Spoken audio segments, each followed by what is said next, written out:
La ilaha illallah wahdahu la syarikalah wa asyhadu anna Muhammadan abduhu wa rasuluhu alladzi la nabiyya wa la rasula ba'dah. Allahumma shalli wa sallim wa barik ala Muhammad wa ala alihi wa sahbihi wa man tabi'ahum bi ihsan, amma ba'd. Bab ad-din an-nasihah. Hadisnya dari Tamim Ad-Dari radhiyallahu an anna Nabiyya sallallahu alaihi wasallam qala ad-din an-nasihah. Agama itu menuntut an-nasihah. An-nasihah ini terjemahnya bukan nasihat. Kalau nasihat di kita mematahannya, memberi tahu, memberi ilmu, memberi pengetahuan, memberi sesuatu yang bermanfaat, memberi info. An-nasihah dalam bahasa Arab itu menunjukkan ketulusan, ya, ketulusan, kemurnian, kesungguh-sungguhan untuk memberi yang terbaik. Nah, nasihat dalam bahasa Indonesia itu bagian dari an-nasihah. Jadi agama itu menuntut ketulusan untuk memberi yang terbaik, menuntut kemurnian hati, kebersihan hati untuk mempersembahkan yang terbaik. Maka dari itu kemudian sahabat bertanya, liman, kepada siapa saja? Lillahi, kepada Allah. Ini kalau diterjemahkan nasihat bahasa Indonesia, kurang dek mematahan naon ka Allah, ya, jadi nggak tepat kalau diterjemahkan agama ini nasihat. Saya sering menerjemahkan di buku-buku saya itu adalah ketulusan. Ditujukan kepada siapa? Nabi menjawab, lillah, kepada Allah, wali kitabihi, kepada kitabnya, wali rasulihi, kepada rasulnya, wali a'immatil muslimin, kepada para imam kaum muslimin, para pemimpin kaum muslimin, wa ammatihim, dan kepada semua rakyat, semua umat muslim. Di kitab saya yang Ar-Risalah, ya, jilid 2, ini sudah diuraikan kutipan dari Ibnu Hajar Al-Asqalani, bagaimana nasihat kepada Allah, mulai dari meyakininya sebagaimana mestinya, ya. Kita baca Allahu Akbar, Subhanallah, Alhamdulillah. Itu adalah ajaran agar kita meyakini Allah sebagaimana mestinya. Segala puji bagi Allah, tidak ada yang jelek bagi Allah.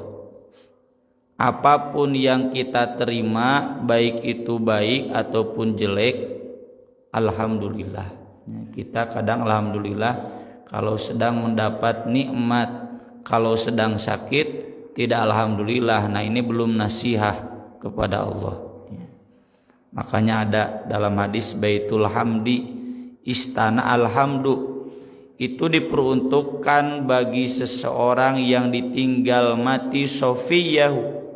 Sofi itu kekasih hatinya, bisa istri, bisa suami, bisa anak, bisa orang tua, bisa guru, bisa murid, ya. Lalu dia kemudian istirja dan hamdalah, inna lillahi wa inna ilaihi rajiun, alhamdulillah. Di dalam musibah pun tetap memuji Allah. Maka kata Allah ke malaikat, wabnu lahu baital hamdi, sediakan buat dia istana alhamdulillah. Itu bagi orang yang alhamdulillahnya bukan hanya ketika dapat rizki keur loba nu pesen, loba untung alhamdulillah, ai keur sepi mah nu meuli eueuh we alhamdulillah teh. Nah itu belum nasihah kepada Allah. Termasuk yang lain-lainnya, subhanallah, Allahu akbar, la ilaha illallah, yaitu sering kita bahas. Termasuk lillah ini adalah membela Allah, membela agama Allah. In tansurullah yansurkum, ya. Bukan Allah butuh pembelaan, Allah kalaupun tidak dibela tetap fa innallaha ghaniyyun karim, ya. Tapi kita dituntut kalau memang kita betul-betul yakin Allah sebagai Tuhan, sok atuh ya bela. Termasuk meniatkan segala sesuatu itu hanya karena Allah. Ya, mulai dari bangun tidur sampai tidur kembali, aktivitas kita di rumah, di kantor, di sekolah, di pekerjaan, di pasar, di belanja, di jalan, semuanya karena Allah. Yang kedua, wali kitabihi, kepada kitabnya. Nasihat kepada kitab itu mulai dari belajar membaca huruf-hurufnya dengan benar, kata Ibnu Hajar. Jadi kalau kita ngaji Quran tuh bisa-bisa, berarti kita belum nasihah kepada Al-Quran. Termasuk menghafalnya, lain hafal, banyak menghafal. Saya sering tekankan, menghafal wajib, apal kumaha Allah, ya, karena sangat tergantung pada kecerdasan. Ada yang butuh 1 tahun apal ya, 2 tahun, anu 10 tahun, anu bikin kakolot, apal-apal, tapi minimal maju hafalannya. Jadi kalau bapak-bapak hafalanna teu maju-maju, berarti teu nasihah, teu asli iman kana Quran teh gitu. Wayana maju, da cenah usah geus maju nu tukang poho deui, balik deui ka tukang kitu enak. Karena menghafal Quran itu bagian dari zikir Al-Quran. Kemudian juga memahaminya. Nah ini memahami sudah sering kita bahas, mulai dari kadar yang maksimal sampai yang minimal. Ya, ke bapak-bapak malah nu minimal. Apa minimal itu? Paham terjemahnya ini apa? Ya, paham maksudnya apa? Dan sekarang mudah, tinggal ngetik YouTube, lamun yang ceramah Ustad Al-Baqarah 256 ayat. Ustaz nu ngajelaskeunana. Atau buka kitab tafsir, ya, kitab tafsir yang Indonesia juga sudah banyak. Ibnu Katsirnya ada, yang dari Kemenak juga bagus, yang Pak Quraisy Shihab juga bagus, yang Hamka Al-Ajar bagus. Jadi kalau misalkan buat meuli motor, meuli mobil kabeuli, ari kitab tafsir nu teu nepikeun ka 1 juta teu kabeuli, nah ini tidak nasihah. Ya, harus nasihat untuk kita belajar Al-Quran, minimal faham tafsirnya. Ada can abdi mah teu kabeuli jang meuli kitab mah jang makan juga susah, ngaji berarti ya ikut ngaji. Jadi kalau buat ngajinya dia enggak mau, malas, ini enggak nasihat, enggak benar beragamanya, dia masih palsu beragamanya. Atau meuli kuota ya nama buka ya. Pak Quraisy Shihab yang daringnya juga sudah banyak, ya, sudah ada semua, aplikasinya juga ada, ya. Aplikasi tafsir, aplikasi tadabbur Al-Quran, teka beli kitab, nah aplikasinya download, ya. Nggak ada alasan lagi buat kita tidak paham makna Al-Quran. Ya, jadi ini satu paket, ketika kita baca Al-Quran lalu dihafal. Itu dengan paham artinya, gak mungkin kita hafal kalau gak paham maknanya. Gak mungkin kita paham maknanya lamun teu hafal barho kadituna. Ya. Jadi Al-Quran itu paket. Kita paham maknanya, kemudian kita hafal, lalu kita ingat-ingat dalam sholat. Ya, itu dalam sholat itu bagian dari zikir. Cok bayangkan kalau bapak-bapak dinu salat tara dibaca, berarti ada banyak ayat Quran yang diabaikan. Enggak, cenah sudah dikaji di atau bahkan sudah 30 juz. Nya nyangsang teu. Eta diapalkeun moal nyangsang. Yang penting ngarti, anger we ngarti ge, kalau enggak hafal moal nyangsang, tidak akan diingat, tidak jadi bahan dzikir. Makanya dihafal, difahami. Tentu maksud hafal kita lain tuluy we ngapalkeun bari teu ngarti nu dibaca. Ya. Harus paham yang dibaca. Cenah meni berat-berat teuing. Ya dina Al-Qur'an oge gitu, khudu biquwwah, ya harus dengan kekuatan, harus maksimal. Kayak kita mau sukses dalam dagang kan kudu apal ilmuna, kudu ngaluarkeun modal, mengeluarkan tenaga. Kenapa? Karena demi anak istri, ya kan, total demi anak istri, demi keluarga, berbakti, berkorban untuk anak istri. Orang kan keluar tenaga, keluar waktu, keluar modal, keluar otak. Buat Al-Quran juga sama, termasuk menegakkan hukum-hukumnya, membela Al-Quran dari para pentahrifnya, orang-orang yang menyimpangkan maknanya. Nah, yang level lebih tinggi, yang level maksimal tentu mulai dari belajar nahwiyah, ya, belajar nahwiyah, belajar qawaid, shorof, balaghah. Nah ini level maksimal, nih ditujukannya buat para anak muda, para santri yang masih punya waktu untuk belajar. Keur bapak-bapak makeun lah teu wajib ngan tadi, ya minimal yang namanya tahu terjemah, faham. Kalaupun nggak tahu terjemah per kata, minimal yang tadi saya baca misalkan wa fi amwalihim haqqul lis-saili wal mahrum, paham itu maksudnya. Kudu loba sedekah, dek kanu menta kanu teu menta. Urang dipenta ka karawe mayar, teu dipenta mah kanu tara menta mah tara mere. Nah itu belum menjadi al-muttaqin, belum menjadi orang yang bertakwa. Jadi sampai seperti itu. Lalu kan sering dibaca dalam sholat, itu kan mengingatkan kita kembali, oh ini ayat ini saya sudah amalkan belum, oh ini ayat ini sudah dijalankan belum hukumnya. Itu kan kalau hafal, kalau faham, jadi terus. Nah santri-santri anu marales ngapalkeun teu maju-maju, geus 3 semester teh sakitu we, itu berarti tidak nasihah, ya, tidak tulus keimanannya buat Al-Quran. Wali rasulihi, kepada rasulnya, nasihat kepada rasul itu mengikuti sunnahnya, ya, mempelajari sunnahnya lalu mengamalkan sunnahnya, ya. Orang mau ngobrol sunnah kan poligami jeung poligami, ya. Bapak-bapak, padahal sunnah Nabi itu banyak, mulai dari sholat-sholat sunatnya, saum-saum sunatnya, ya.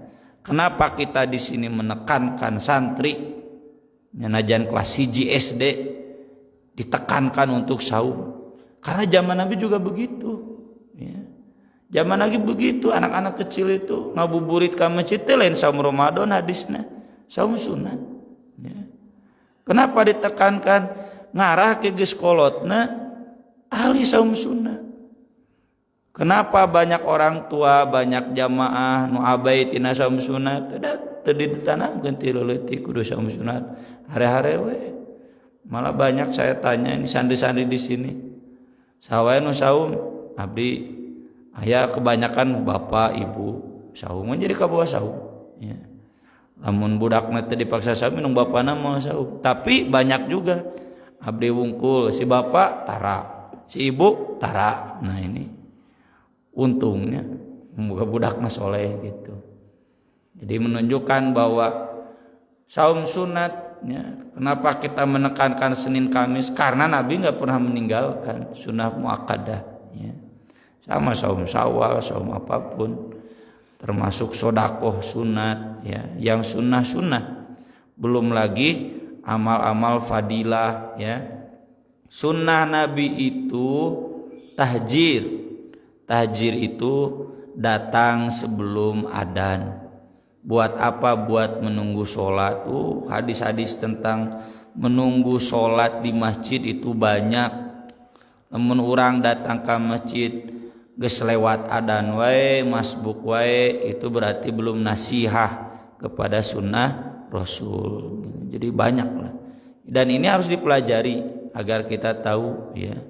Contoh yang kemarin dibahas ya di Jihad Al-Furqan itu tahnik kan kurang tara diamalkeun ya. Kalau ada bayi ditahnik,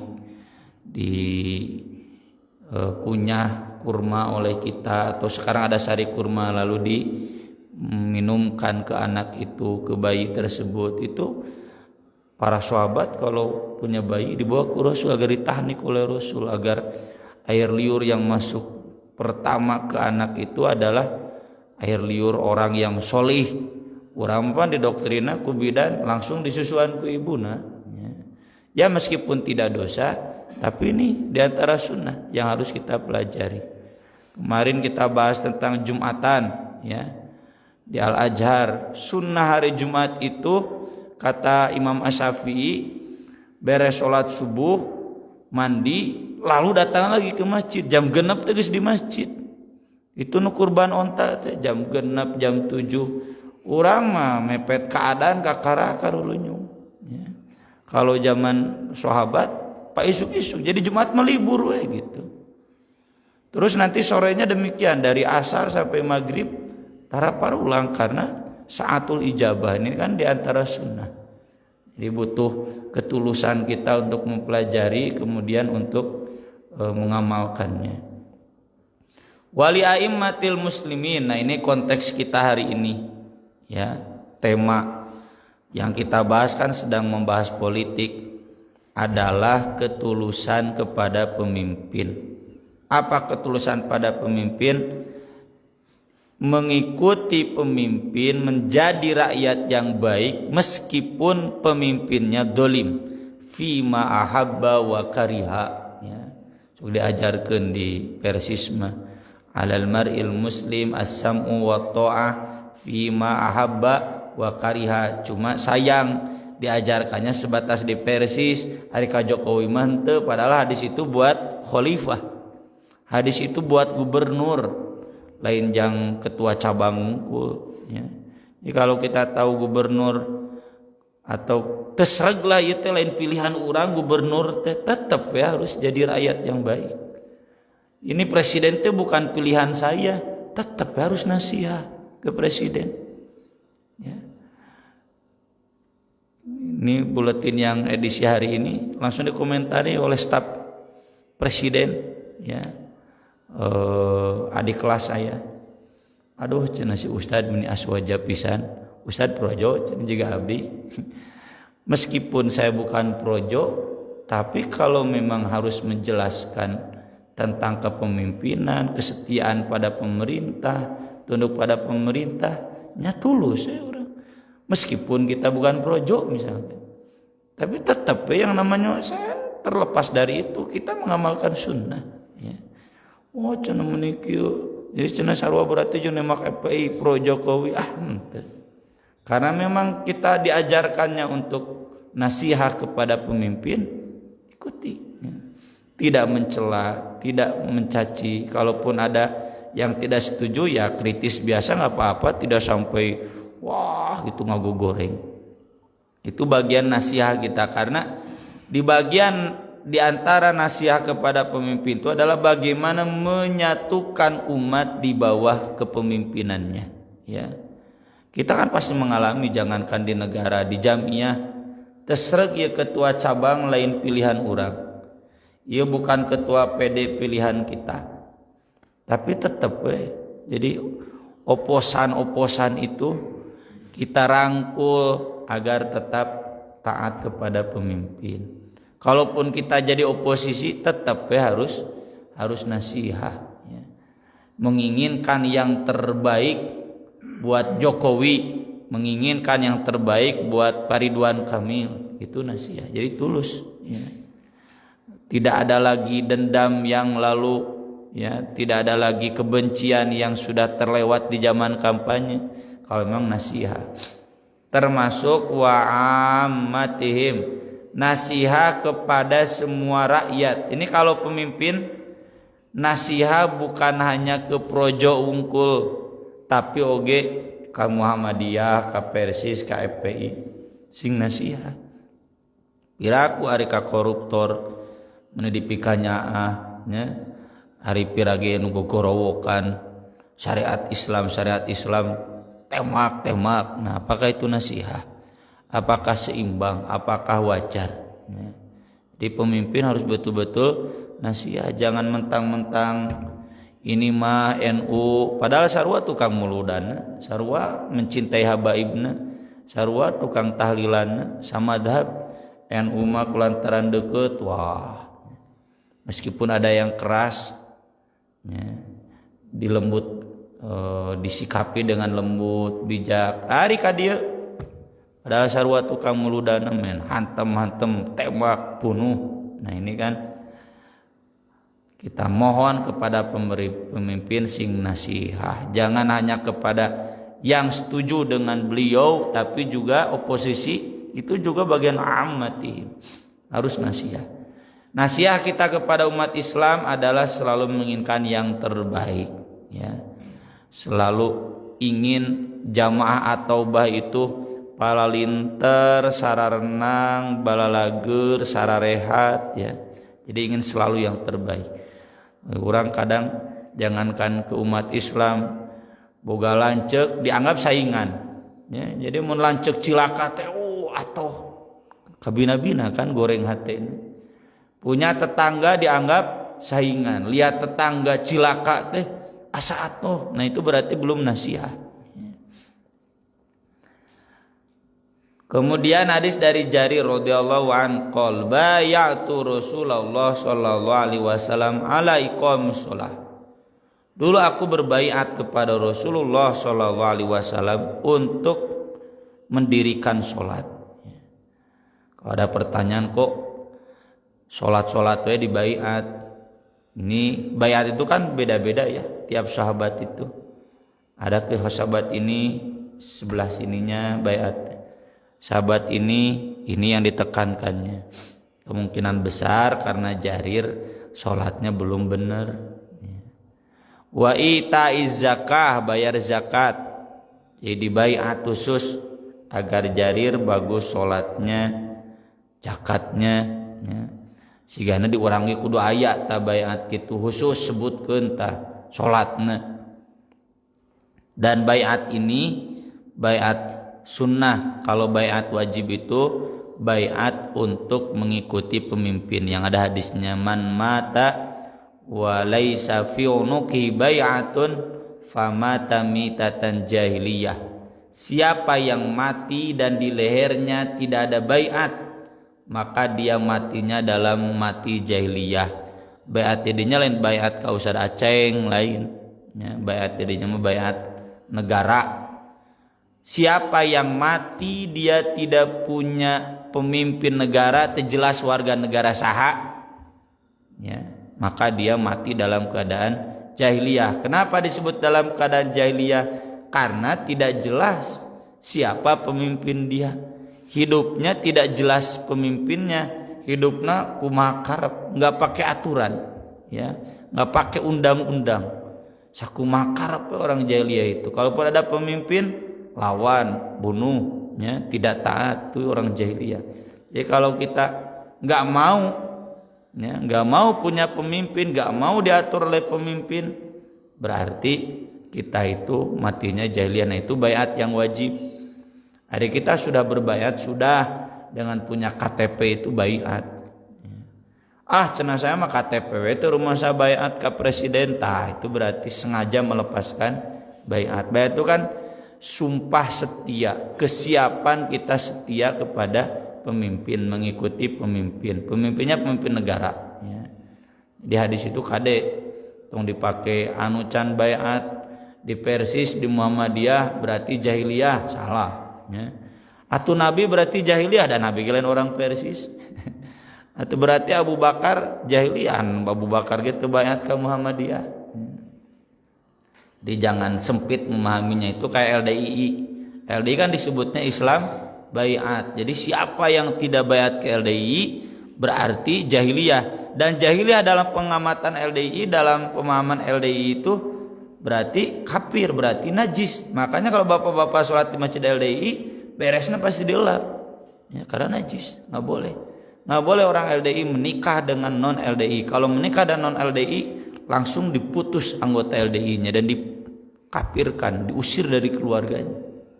Kenapa? Karena sudah melanggar baiat. Baiatnya baiat ke imam LDI salah. Ya. Padahal baiat di sana adalah baiat kepada imam negara. Nah kalau ini baiat yang sunnah dalam syariat itu ya, dianjurkan kita berbaiat.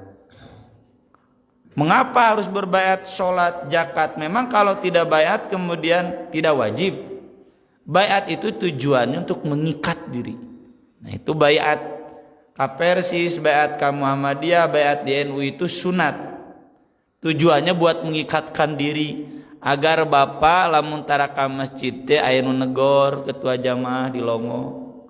Agar bapak lamun tara zakat teh nu negor coba lamun teu baiat. Saha nu negor? Ya.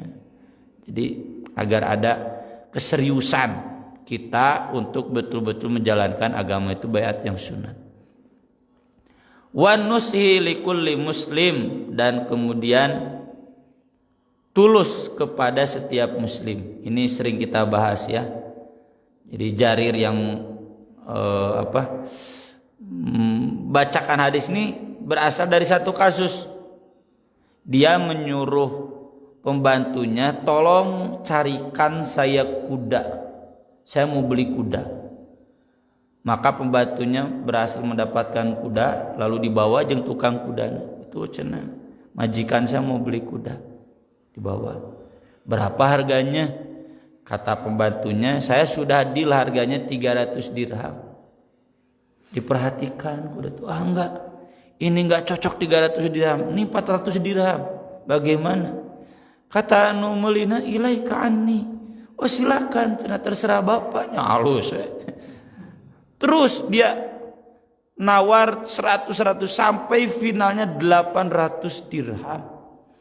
800 dirham itu kalau sekarang berarti 80 dinar ya, atau 8 dinar ya, tergantung kadar dirhamnya, minimal 8 dinar lah. 8 dinar itu kali 4 gram berarti 32 gram. 32 gram 1 juta ya, berarti 32 juta. Kalau kalau ukurannya 8 dinar, tapi yang standar zaman itu 80 dinar ya, kali we 10 320 juta ya. Jadi dia menawar itu bukan ke bawah tapi ke atas ya. Nah di sini butuh ketulusan. Jadi kalau misalkan mang sabaraha awios cenah 30.000, tapi kita merasa gak layak piraku diberi 30.000, sok bere loba. Kita nanya itu hanya ingin tahu standar awalnya saja ya. Apakah ibu-ibu yang menawar barang ke bawah berarti tidak nushun? Tergantung ya. Kalau memang dia tahu, kan kita tahu kan standar harga ya. Wah itu mah cenah Ustad murahnya, so atuh leuwihan. Mun urang apal eta murah teh karunya.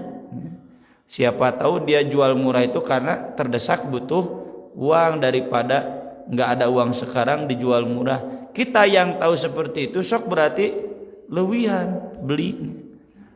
Kalau kita membeli barang kata penjualnya segitu harganya, lalu kita tahu memang layak, geus tong make nawar ya. Karena kita nusun kepada dia. Nah ketika ditanyakan, kenapa cenah Anda kok menawar ke atas bukan ke bawah? Jarir menyampaikan hadis ini, dulu saya berbaiat, saya harus betul-betul tulus ya. Termasuk ini dalam segala hal.